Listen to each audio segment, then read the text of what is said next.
Hi all, and welcome to my channel, Fred Makes Things. Today we are doing a bit of a project revisit, simple project combination video.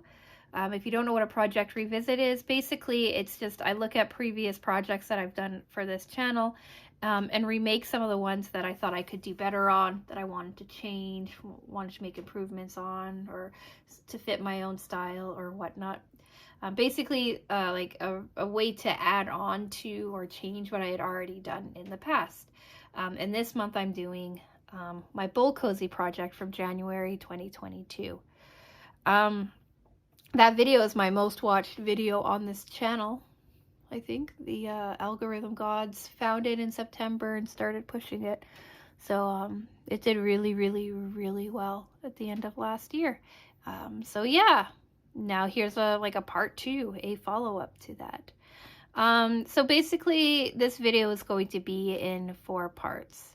Part 1 is going to be talking about inspiration and what I'm doing with it, with the project this year that makes it different from last year.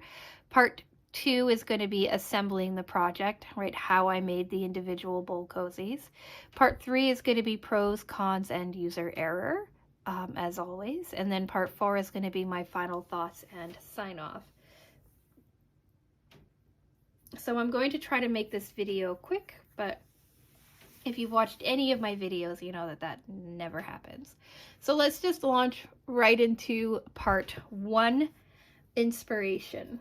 So years and years ago, when I was still living in France, I came across a blog post that talked about making really super easy bowl cozies. That's what this guy is. And I was like, ooh, that's really cool. And I decided to save it for future use. And then towards the end of 2021 and stuff, I was really thinking about these bowl cozies because honestly, I was tired of burning my hands on soup and freezing my hands on ice cream, and I wanted a way to hold my bowls in my hand to eat things better because I mostly eat in my living room in front of the television. And so I was like, I'm going to pull up this bowl cozy, but it's like social media can read my mind. And they started showing me, well, I've been looking at sewing content on Instagram a lot.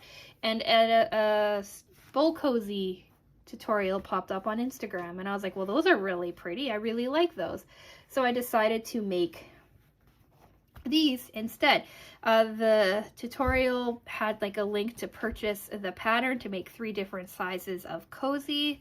I think it was around $10. So I decided to buy the pattern. Here's a link. Actually, no, a link for it will be in the description box below if you want to go pick up this pattern too. I really like it. I like it a lot. And that's what I did for last year's video, was to talk about these and how I made them. So there were some things that I wanted to change about it. 1, I used insole fleece on these, so these are not microwavable. And 2, I really don't like this center seam down the middle of them. And 3, I don't like how terrible I am at hand stitching, so I don't like how my stitches are puckered. So I wanted to fix that in this year's project. But then I thought, well, just fixing the things that I didn't like in this isn't a very good video. So it's like, well, maybe I'll remake, or I'll make the square version of the bowl cozy, the really easy version of the bowl cozy as well. I picked this up in Edmonton last summer. My husband is a huge Oilers fan, so when I saw these being sold in a thrift store, I picked one up for him. So now I have like an easy, super easy kind of bowl cozy to make, and then I have like the more difficult version. So as I was planning this video out, I said to myself, why not make like a kind of intermediate version as well? Something somewhere between like the easy guy and the harder one. And so that's where this video is born. I'm going to be walking through how to make 3 different styles of bowl cozy. We have the easy square cozy. Then we have like the more medium difficulty cozy. Here's a sneak peek. It's not really a sneak peek because you already saw the thumbnail, and these are in the thumbnail. But So we've got easy, a little bit more difficult, right? Rounding the corners and stuff. And then we have like the more difficult. This isn't a very difficult guy to begin with, but he's slightly more difficult. So we have 3 different levels, 3 different styles of bowl cozy in this project. So that is my inspiration. That is where we're going. So now let's talk part 2, assembling the project. So first I had to, now that I know what I'm making, I had to pick my pattern or my fabric. And I said to myself, what are you going to do? And I said, I want to make something that matches my kitchen. At first I was going to go like this really cool purple and blue route. But then I remembered that I had received a bunch of fat quarters in my December Sewers Club subscription box. If you don't know what Sewers Club is, it's a monthly sewing subscription box where you get everything you need to make a project, fabric, pattern, etc. So I said, ooh, those fat quarters match my oven mitt thing that I got in November of 2021's Sewers Club box. So I can make these lovely guys to match that. So when that is in use, these can be in use. And then I can make another mitt in the purpley blues to go with another set of bowl cozies in the future if I wanted to.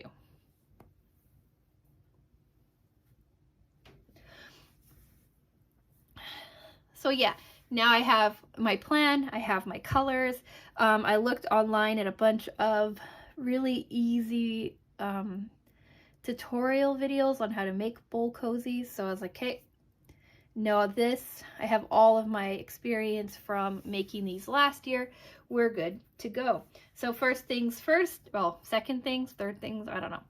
I have my palette planned. I went out and I bought cotton batting to go on the inside of my bowl cozy so that it can be microwavable, because one of the problems that I have from my first one is that it's not microwavable and it sucks trying to pull soup out of the microwave. So I got this so that it's microwavable. Everything that I'm doing in this video was made out of 100% cotton fabric and 100% cotton batting, so everything should be microwavable, everything should be safe.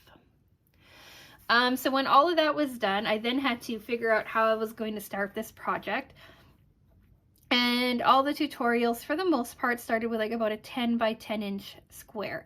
So I cut my fabric into 10 by 10 inch squares. I'm making 4 bowl cozies. I'm making one of the easy square, like Euler's shape, one of the more difficult flower shape, and 2 of the intermediate rounded flower shape, just so that I have 2 of each style on hand here at the house. So I had enough fabric to do that, but I did have to add in this pebbled fabric as well.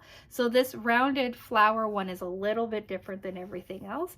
It has a pebbled exterior or interior, and it has a pebble lemon and lemonade stand exterior, like scrappy quilted bit, just because that way I didn't have to cut things, and I have all of this scrap, which I think I might turn into mug rugs. I'm not sure yet.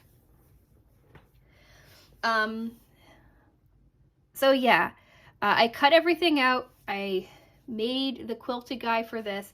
Everything is sitting at a 10 by 10 inch square.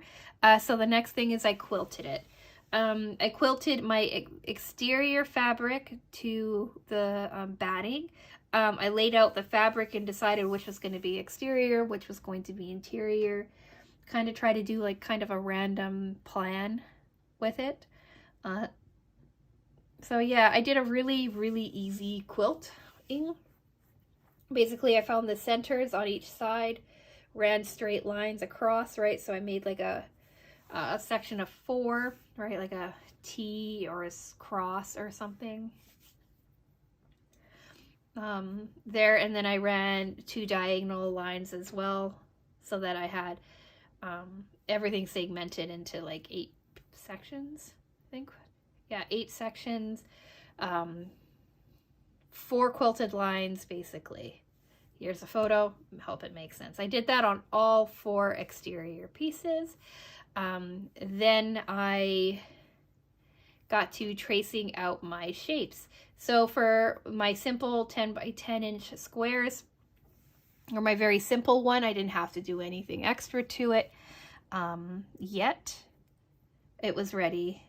But I did have to round out my 2 intermediate flowers, and I used this container that I got from the Dollar Tree.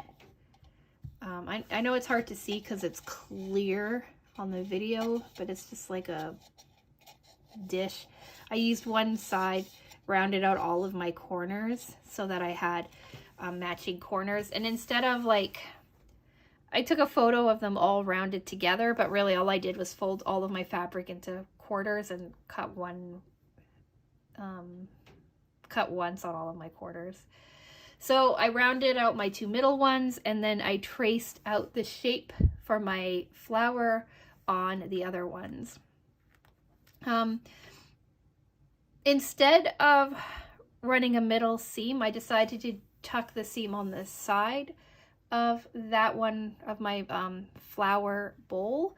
So I knew that was going to be a little bit more tricky sewing, but I really did not want to have that center seam. So that's what I changed in here, but we'll talk more about that in my pros, cons, and user error.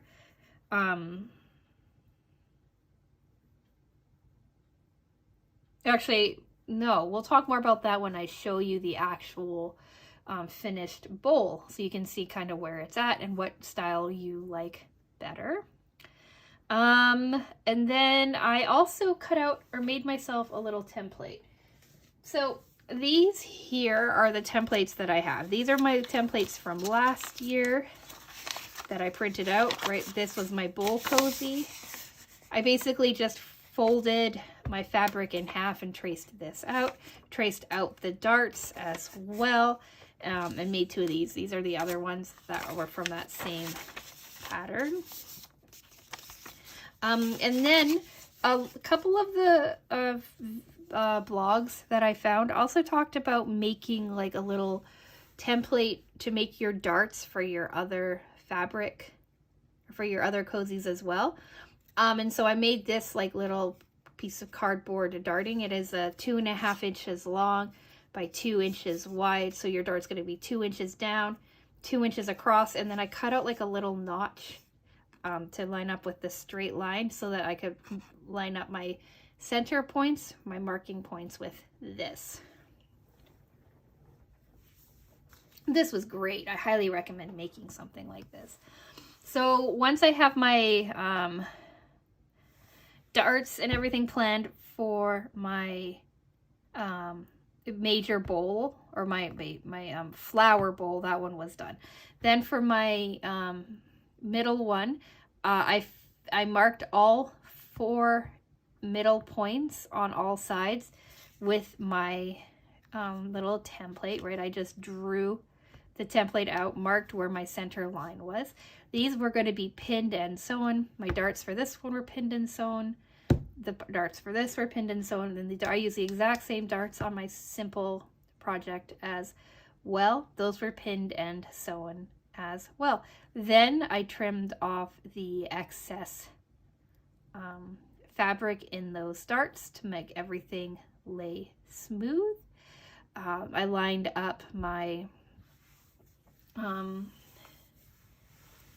okay, sorry, I had to do this for all 4, or for both sides on all 4 cozies. So I had to mark my darts on 8 different pieces of fabric. The 2 pieces that were going to be my flower, right, had their own special darts, and then the other 6 pieces all have this exact same dart. Then I sewed them all together, all the darts together, trimmed the excess fabric from inside, and then I laid them all out. I kept my pieces numbered, so I had like ones written on like 2 of them, 2s, 3s, and then 4, so that everything kind of stayed together as I was working. Then I pinned all of my pieces right sides facing each other, lining up my darts to make sure that my interior and my exterior darts were in the same spot so nothing was crooked or weird. Then I sewed around all of them, leaving like a 1.5 to 2 inch hole on each one so that I could flip everything back out again. Then I ironed everything nice and flat to make like a nice clean edge. Well, first I used something to make sure that all of my edges were nice and clean and straight on the inside. I poked out all of my corners so that I had nice crisp corners.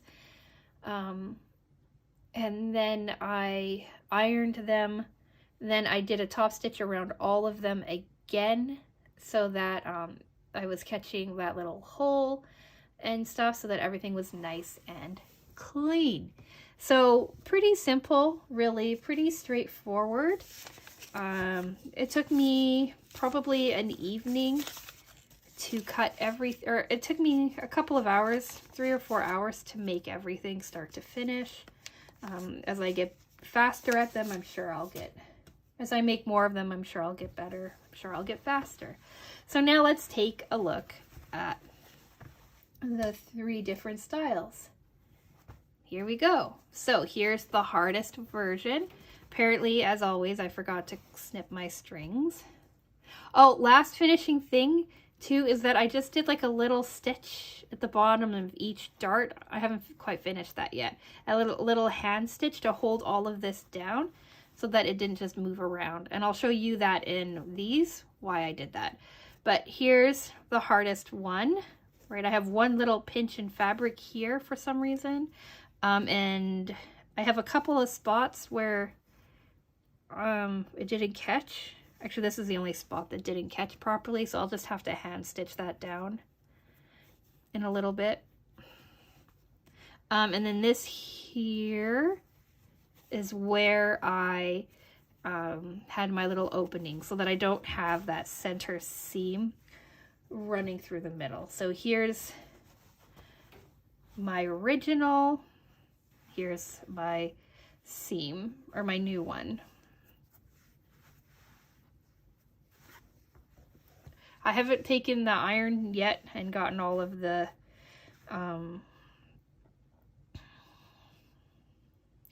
iron pen here, right? This fabric pen will come off when I iron it. So here's the backing, here's the front. Right, they sit together. This one's a little bigger because I think I only did a 1/4 inch seam allowance, and I think on this one I did 1/2 inch. But yeah, so that's this guy here. And then here's this middle one. Here's the interior. I haven't sewn these guys down yet, so you can kind of see that they're a little like harder, or I don't know, they just look a little looser, but they're not sewn down yet. Here's the back. Right, here's my giant number 2, because again, I haven't ironed these to bring those out yet. So here's my back.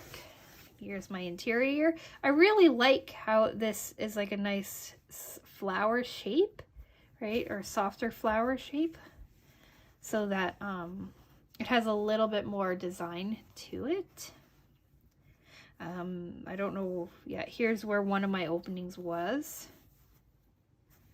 And here's where my other opening was.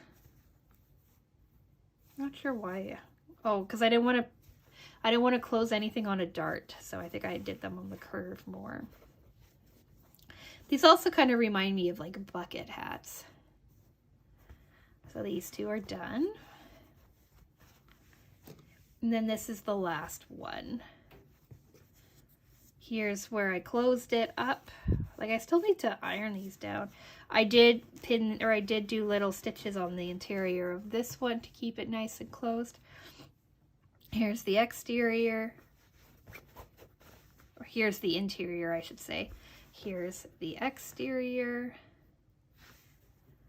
It just occurred to me that this probably should have been like this. If I wanted it all to like be random. But oh well, whatever. So here's the original style to it. And here's the new style. What I'm thinking would be really cute too is if I like stitched these down so that they sat like this. Like, how cute would that be? But I'm not sure if I'm going to or not. Right, so outside again. Comparing it to the original. I didn't realize it was so much bigger.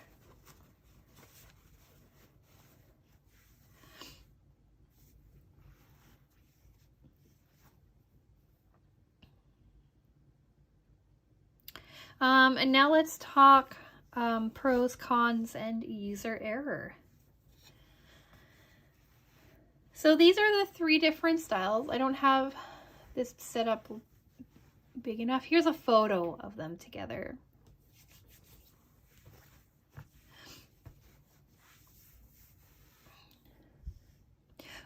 Which do you like? Do you think that I did like a pretty decent job with the intermediates? I'd like to hear. So what are my pros, cons, and user error?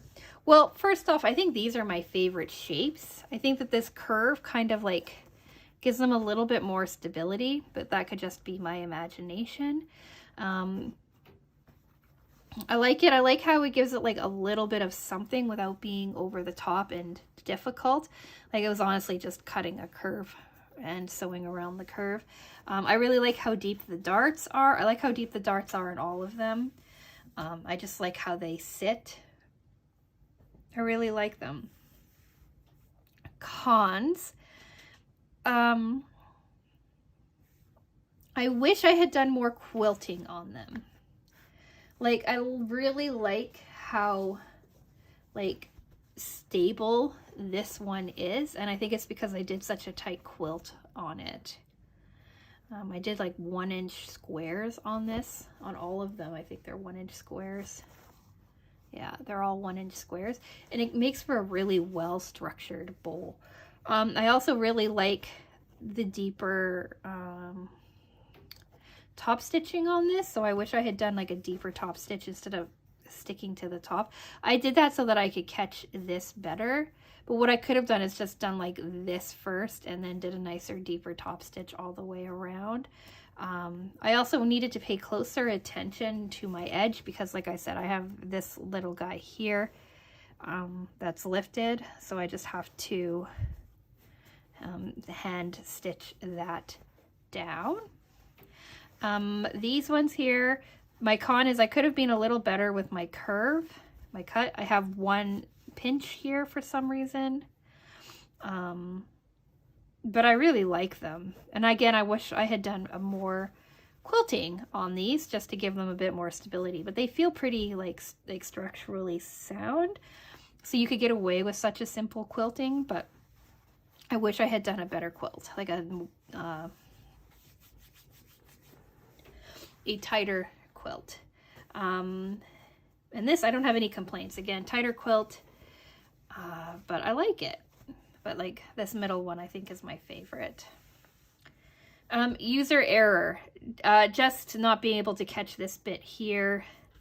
I think, oh, there's one on here too where I missed it. I was doing a really tight seam and I'm not sure why.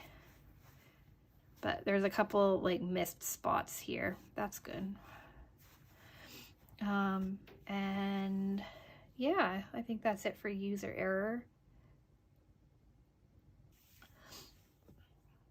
All right, so I think we're done this video. Not a whole lot in pros, cons, and user error, just because, I don't know, it was a really easy project to put together. There shouldn't have been a lot of pros, cons, and user error.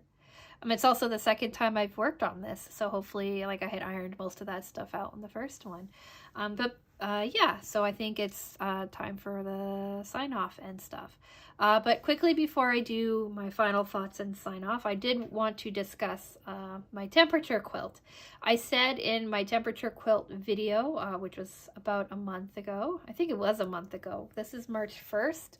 And I think my temperature quilt went up February 1st. So yeah, I'm doing a monthly check-in on my temperature quilt. Here is a photo of said quilt. I've finished the 3rd row. We're trucking along on the 4th row as I speak. Yeah, so I just wanted to show you that. It's been really interesting paying attention to the weather every day. January was really quite mild, so I was worried that all of my planning for my darker colors were never gonna, or my deeper, like the darker greens and stuff, was never gonna come to fruition because I didn't think we'd ever get below -10, -15, but we had a couple of really cold days. And then in the same row, we also had some of our hottest days. We had a day of like 21 degrees, which had me dipping into like my summer colors way before I thought I would need them. I also ended up ordering a bunch more fabric. I think I mentioned that in my temperature quilt, but I had initially just bought 1 jelly roll just to see how the colors worked, and then I was going to order a bunch more. I accidentally ordered a wrong blue for my 0 to -5 coloring, so I had to like reorder that as well. But now I think I have enough. As the summer progresses, I might have to order some more colors for the summer shades, but for now, we're doing quite well. So yeah, I just wanted to give you that quick little temperature quilt update because I said I do it once a month. This is like the last video of the month, first video of the month, however you want to look at it. And so look for the next temperature quilt update at the end of this month, beginning of next month, somewhere around there, around 4 weeks from now. So yeah, now let's get to the sign off.